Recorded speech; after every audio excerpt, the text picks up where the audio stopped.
वैश्विक स्तर पर सबसे तेजी से बढ़ती विमानन कंपनियों में से एक भारतीय विमानन अपने विशाल घरेलू बाजार को देखते हुए जब कोविड के बाद यात्रा फिर से शुरू करने की बात आती है तो यह भी एक सफल कहानी रही है।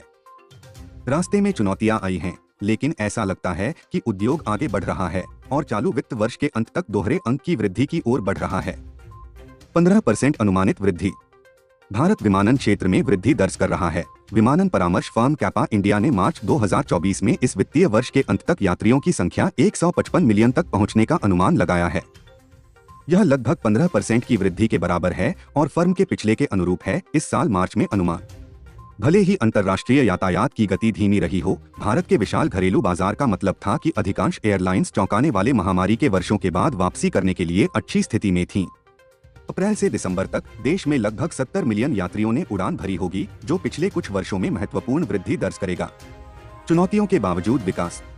ध्यान देने योग्य बात यह भी है कि यह वृद्धि ऐसे समय में हुई है जब भारतीय एयरलाइंस को अनोखी चुनौतियों का सामना करना पड़ रहा है, जिसमें एक प्रमुख राष्ट्रीय स्तर की एयरलाइन गो फर्स्ट की ग्राउंडिंग, साथ ही आपूर्ति श्रृंखला के मुद्दों के कारण दर्जनों विमानों की ग्राउंडिंग शामिल है। कैपा का अनुमान है कि मार्च 2024 तक भारत में लगभग 200 विमान खड़े हो जाएंगे। प्रैट एंड व्हिटनी के GTF इंजनों के निरीक्षण के साथ इंजनों की कमी ने इंडिगो जैसे वाहकों की क्षमता पर बड़ा असर डाला है और गो फर्स्ट की ग्राउंडिंग में महत्वपूर्ण भूमिका निभाई है। फिर भी 15% की वृद्धि भारत के घरेलू बाजार के लचीलेपन और एयरलाइनों के गीले और अल्पकालिक ड्राई लीजिंग का सहारा लेकर किसी तरह मांग में वृद्धि को पूरा करने के प्रयासों का सुझाव देती है। इंडिगो और एयर इंडिया समूह इस समूह में सबसे आगे हैं। अप्रत्याशित रूप से इंडिगो और एयर इंडिया समूह की एयरलाइंस अनुमानित वृद्धि के लिए अधिकांश जिम्मेदारी निभाएंगी।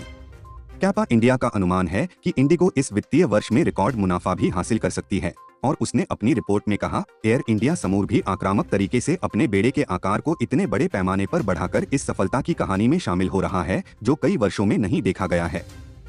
अनुमान है कि इसके बेड़े में मार्च 2024 तक 60 अतिरिक्त विमान शामिल होंगे। गो फर्स्ट के वर्तमान में दौर से बाहर होने के साथ स्पाइस जेट और अकासा एयर एकमात्र राष्ट्रीय स्तर की एयरलाइंस हैं जो इंडिगो और एयर इंडिया समूह के इस भयावह एकाधिकार का सामना कर रही हैं। उम्मीद है कि आने वाले महीनों में भी वे लगातार वृद्धि दर्ज करेंगे।